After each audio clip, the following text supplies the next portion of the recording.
this car did that the others that I've seen do not is if you use Google Maps on here, it actually tells you what your estimated charge on your battery will be when you reach your destination.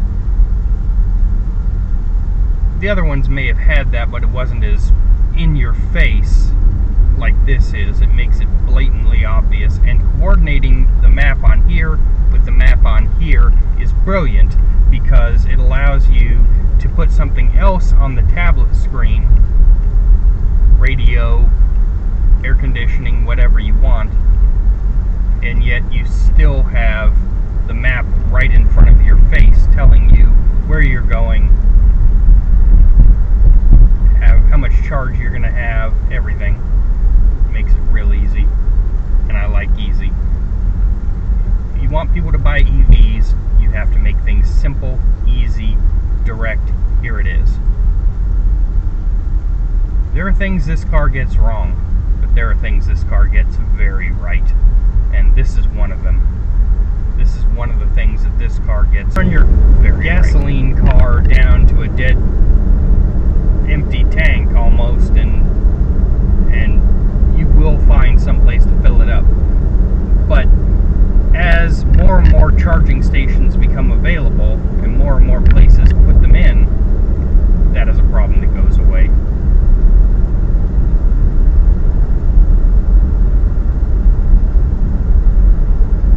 And this will happen sooner rather than later because the public is demanding it as more and more EVs are on the road.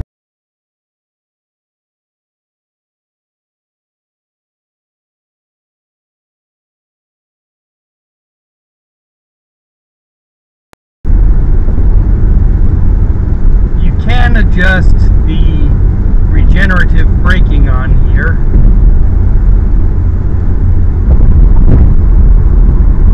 It does let you do that, and it is done through the touchscreen much like the Tesla is, but unlike the Tesla, this car lets me actually adjust it while I am driving, which is a major benefit over the Tesla, although it is not as simple as having the paddle shifters on the Hyundai Kona or having the e-pedal on the Nissan Leaf. Now, of those 4 different variations, I would say the Hyundai Kona has the most practical, because you can use the paddle to apply regenerative braking. You can adjust how much you want while you're driving without having to take your hands off the steering wheel. But at least this one, even if it wants me to do it through the tablet, and yes, it's so much easier, I would not have guessed, but so much easier with a portrait mode tablet, but at least I can do it while I'm driving. All of the controls for that are on here. Very easy.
So while I charge, and it is now up to 84 kilowatts charging speed, The interior is decent. It's actually very nice. Aesthetically, it is pleasing.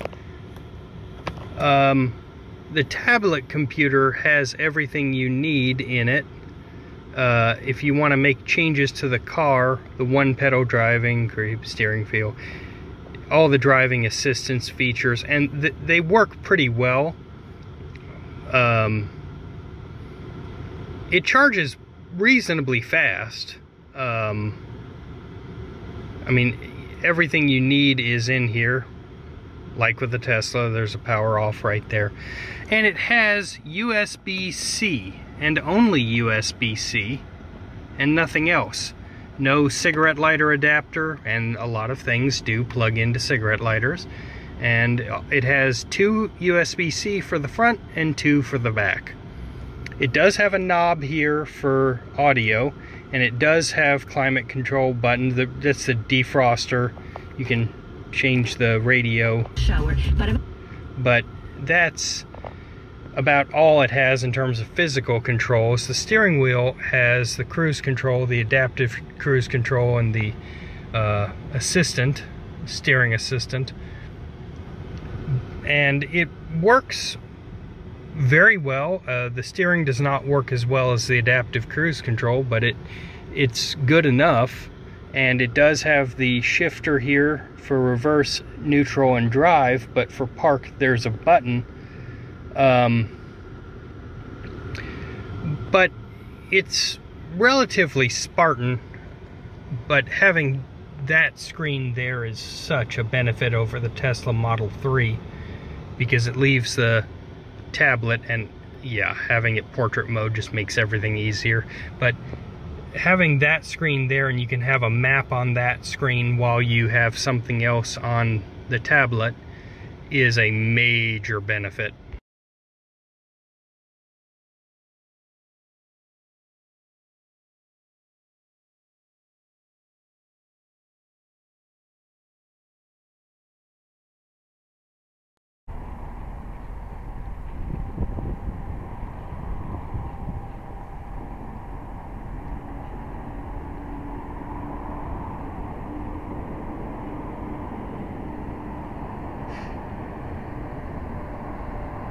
$78 kilowatt hours.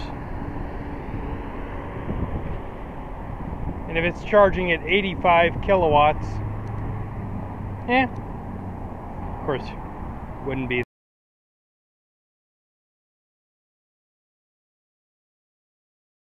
I mean, this car does not drive like, say, a BMW 3 Series.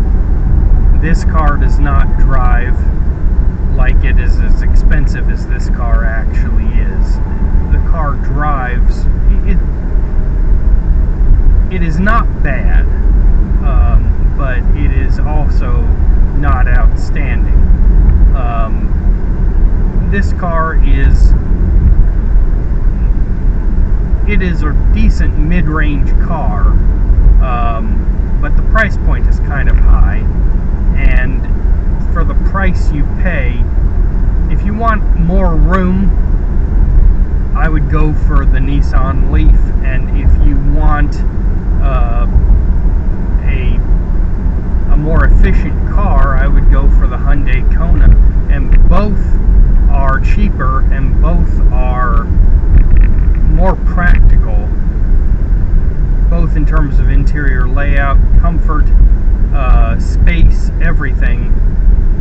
This car does have a frunk, and those don't, but though the lack of a frunk on those, the trade-off is that you get easier service if you ever have to do any repairs to it.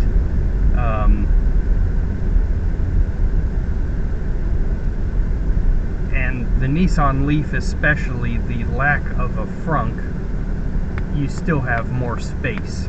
You still have more room. It is a bigger vehicle. Not a lot bigger, but it does have more room. This car, no real complaints, no real negativity. It is not a bad vehicle, but it is certainly not not as high-end as the price would make you think it is. And the connection with Volvo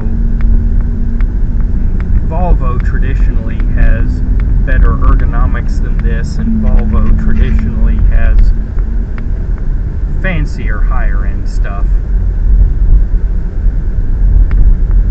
This is fairly basic. It's good enough, but it's fairly basic.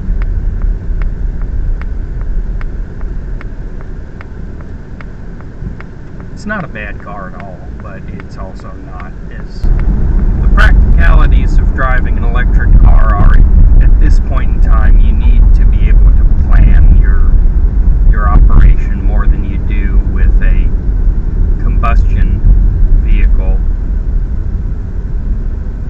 unless you can charge at home, which for your daily commute, you can plug it into the wall and charge it overnight if you have to. It'll take a while. Depends on how much you commute, how long your drive is. If you're driving a lot, you may need to either install a home charger, or you may have to use public charging stations, which are at this point adequate, but it's going to get better.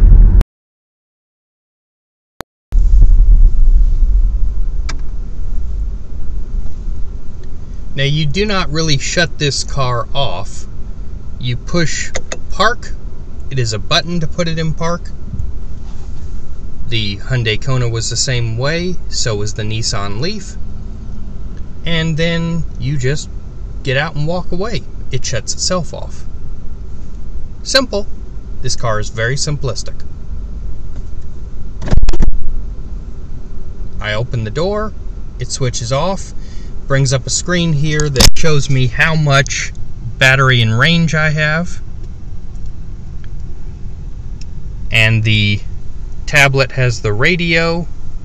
It also has all of the other controls here. You have maps. All of this is Google.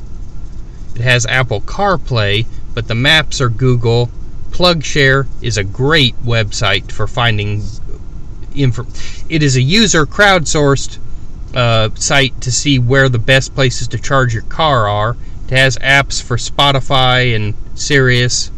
It has the Google Assistant. So everything you want is right here. As the administrator, you can adjust a lot of things on here and get a lot of information, but it is not quite as thorough as what was available in the Tesla Model 3.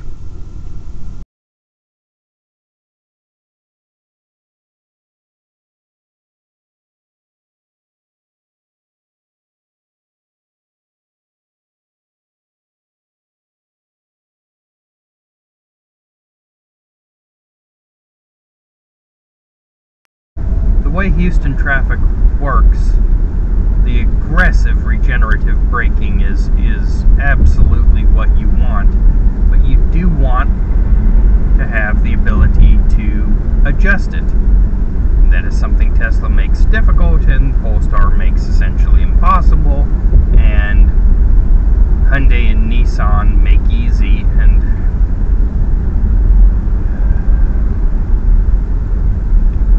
the recurring theme that my YouTube channel will eventually turn into, it looks like, is that it just is easier to drive a cheap electric car than it is an expensive one. They are just more user-friendly. They are easier to work with.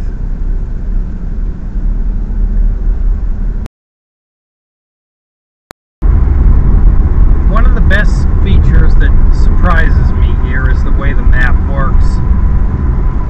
This is just so much better than on any other. This one thing Polestar's got right is the way the map works, because I can adjust other things on this one and watch the map here. The tablet shows me whatever I want, and the map is right in front of me, along with my speed and charge.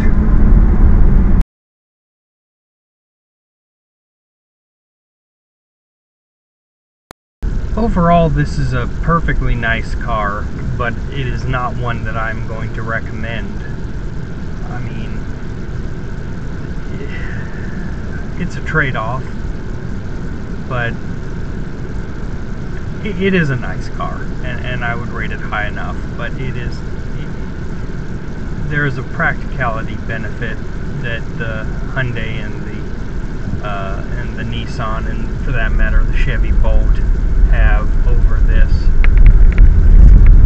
that quite honestly I would go for them, but as an alternative to the Tesla Model 3, I would rank it ahead of those. I would rank it ahead of the Tesla 3, but it is overpriced.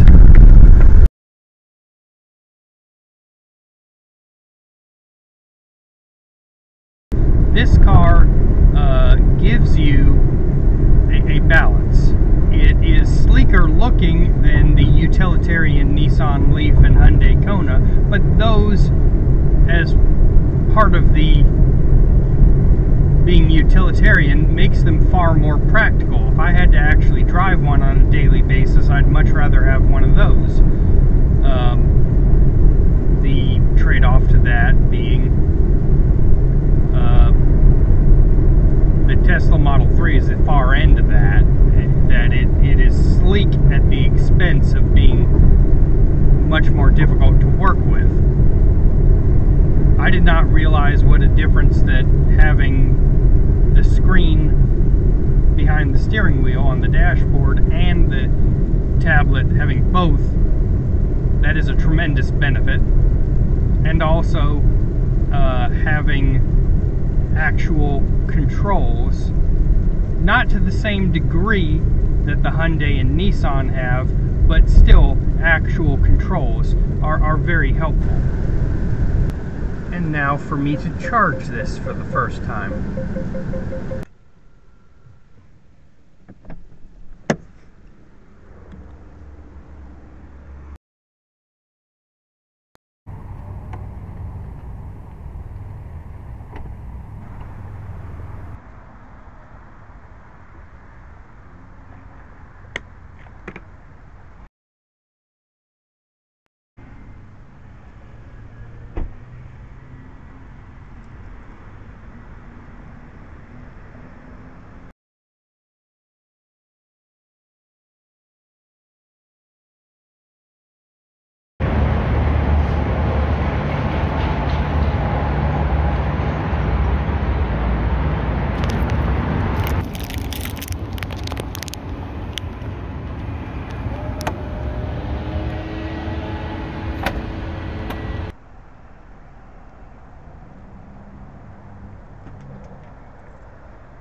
The car is charging right now,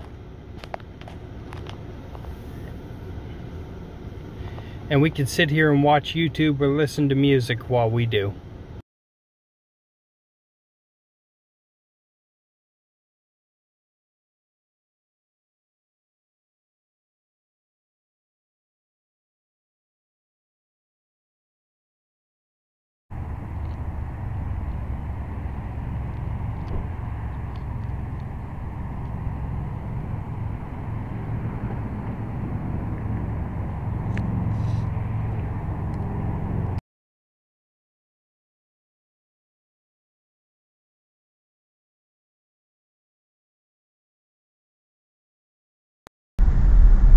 The extremely aggressive regenerative braking on here is fantastic. Makes it very easy to drive in traffic. The only thing that I don't have here is any means of controlling it. I don't have an adjuster, an e-pedal on-off switch, or a paddle shifters that adjust, give you more or less, turn it off temporarily so that you can coast up to a red light. Taking away the ability to coast is not a good thing. Since it is a foregone conclusion that most people who buy an electric car will be buying it for driving in city traffic, the tests that I'm doing here are particularly good tests. One problem with driving electric cars, and this is by no means the only one, and I'm not blaming this car for it, is the fact that there are so many charging stations that are out of commission. I've gone past 2 today that are. I've gone past several that are in commission and in use, but I've gone past a bunch that are not. And that is a problem that needs to be resolved, and it will be resolved. The market is demanding that. As more and more electric cars come on the road, and it is not just a function of federal subsidies, although it is definitely that, but it is also a matter of supply and demand. As more and more people adopt EVs, and the demand for charging stations increases, there will be more and more charging stations, and the public will demand that they work, and will financially reward the companies that make them work, and punish the companies that do not. That is one thing Tesla gets right. And as Tesla has opened up to other EV manufacturers, that is one thing Tesla is getting right.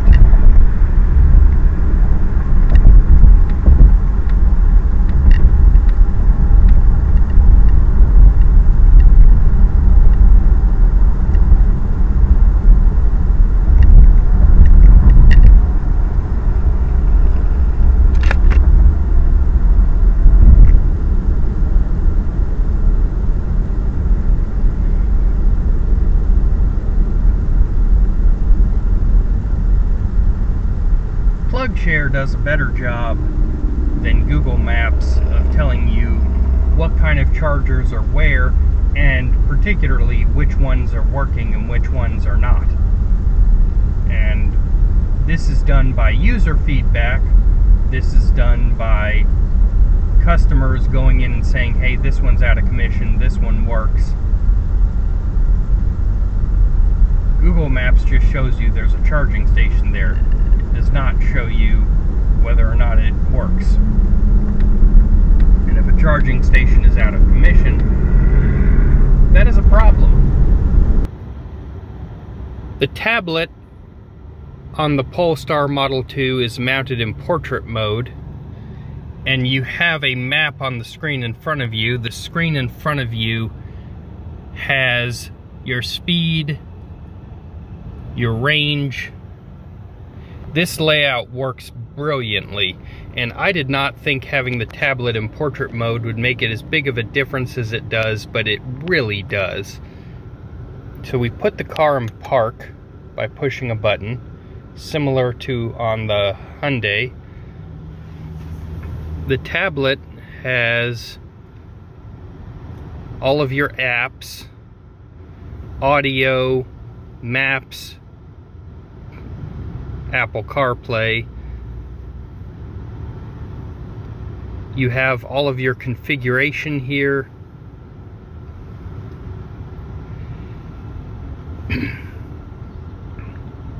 The layout is not as thorough as it was on the Tesla Model 3, but it is a lot easier to work with. Everything you need is in here.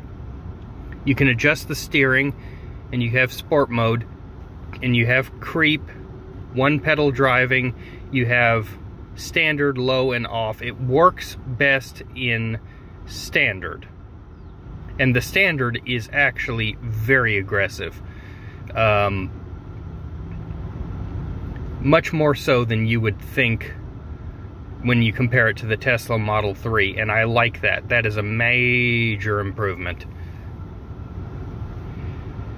The driving assistance, the adaptive cruise control works phenomenally, but the steering assistant is not as good as it has been in, say, the Hyundai or in the Tesla Model 3. This car has a huge battery, but it does not seem to be as efficient on energy as the Hyundai Kona was. So even if it has a big battery, it does not seem to give the same level of range that you would get, but it is better than the Kona or the Leaf. It is more along the lines of the long-range Tesla Model 3, but that is due to the huge battery, not due to efficiency. So your electric bill would be higher on here, but it does have the range if that's what you need. And you can adjust a lot within this interface, and you do have all of the apps, the Google Assistant. You do have cameras. This works very well to be able to get in and out of a parking space. As you can see, I am not parked next to anybody, but it works very well, and it works in traffic to show you if you need to change lanes. But having this plug share here, this is a major asset, because plug share is crowdsourced, and it lets users tell you whether a charging station works, how well it works, and so forth. So you can plan your trip accordingly.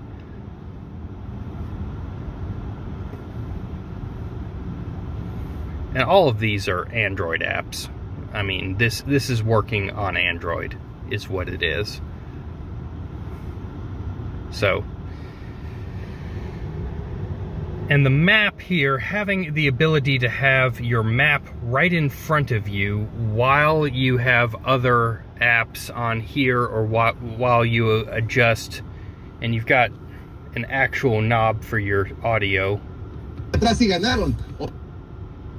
So you can have all of your things on here while you're looking at the map. So this right here makes it a major improvement over the others, but I would like to either have an e-pedal button like the Nissan Leaf had, or have the paddles on the steering wheel to adjust your regenerative braking like the Hyundai Kona did. And this has... I don't know, I'm kind of warming up to it. At first I liked the more practical feel of the Hyundai and the Nissan, and I still stand by. Having those is fantastic, but this is certainly a major improvement over the Tesla Model 3 in that regard. From a practicality point of view, it is not the rocket ship that the Tesla Model 3 was, but it still is. What they need to do, I'd like to have a 12-volt charging port here. I could not use the camera I usually use because of the lack of one, but beyond that, you know, I like buttons, knobs, shifters, things I can grab by touch. But this is certainly, I would take this over the Tesla Model 3, hands down.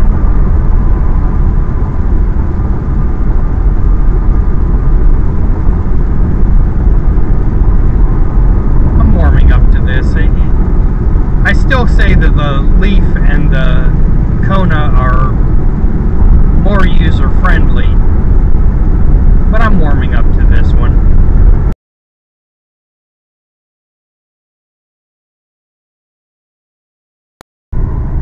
In a rarity, I seem to actually be avoiding traffic right now, so I get to try this thing out at full freeway speeds.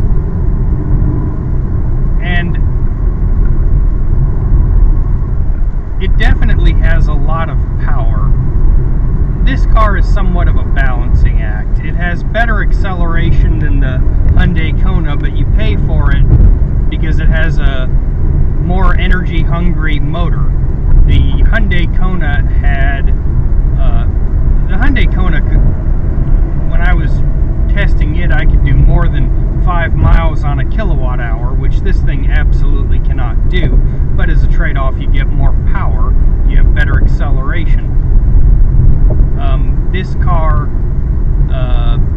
gets its well over 200-mile range, far beating the Nissan Leaf, due to its large battery. The battery in here is a lot bigger than the battery in the Hyundai Kona or the Nissan Leaf or the other vehicles I've tested, and that gives you the range. But it also translates into a higher electricity bill. Now, there are long-range versions of the Tesla Model 3, there are long-range versions of the Nissan Leaf with a bigger battery and longer range, and you pay for it, and that's fine if that's what you want.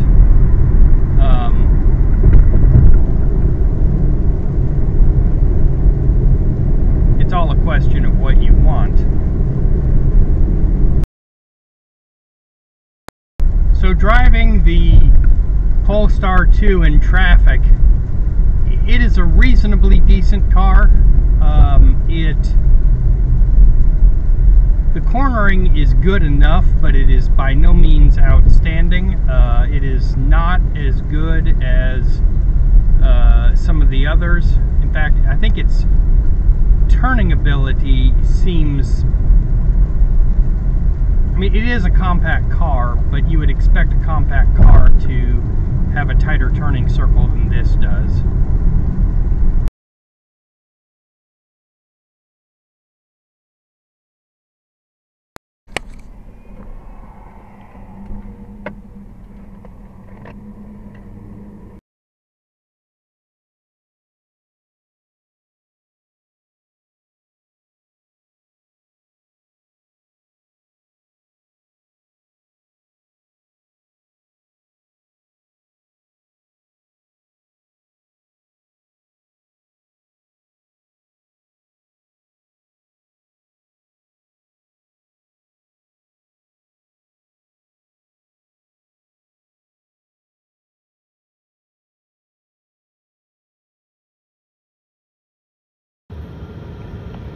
The speed at which the car is charging is actually going up a little bit, which is atypical. They usually go down, but if it stabilizes out at 81, that's pretty good. It's not great, I've done better, but that's pretty good.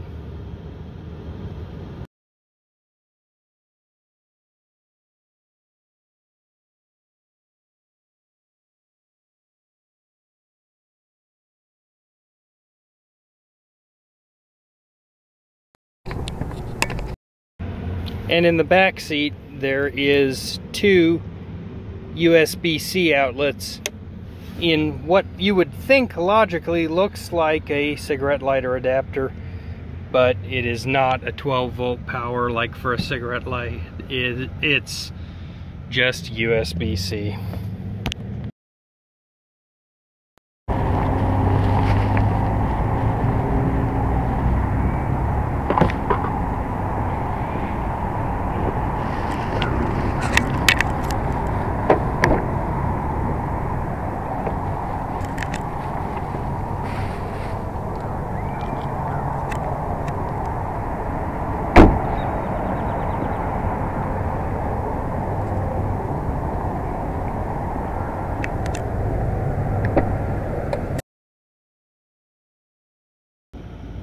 When you select a location in Google Maps, the car tells you what your charge will be when you get there, which is very useful.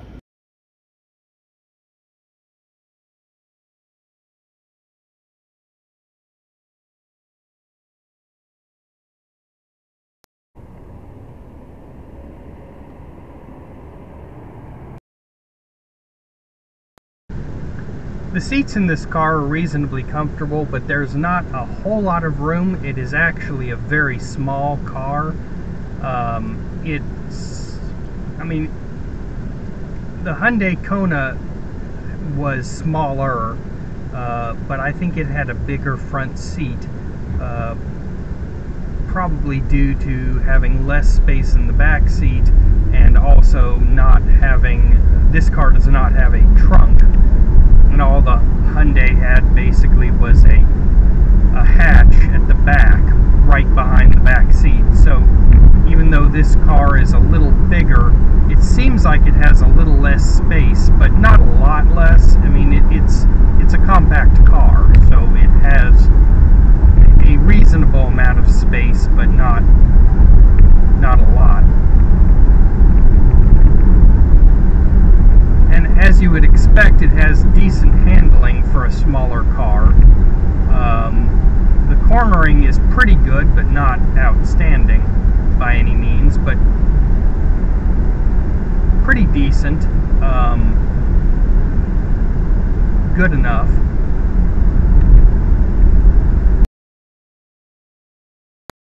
I have no idea how well this car does on a highway. I can test it on a freeway here, but I don't know about a highway. But what I can say is in traffic, this thing does great because of its very aggressive regenerative braking. To a large degree, my whole critique of this car would be that it's not perfect, but it's good enough. But at the price point it's at, you would expect it to be better. This car has good acceleration, but not phenomenal. The interior layout is decent, but not perfect.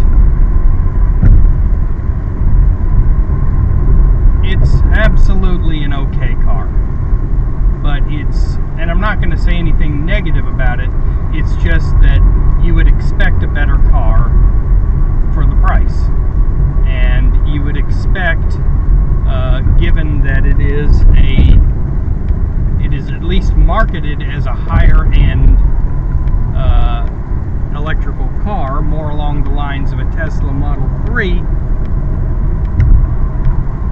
I mean, the interior layout is more practical than the Tesla Model 3 is, and so to some degree it's a balancing act. It's not as sleek, but it is more practical. But at the same time, bang for your buck, not great. Good enough. I'm driving in traffic. This is Houston, but this is city traffic. And yes, I have tested so many EVs in the oil city, but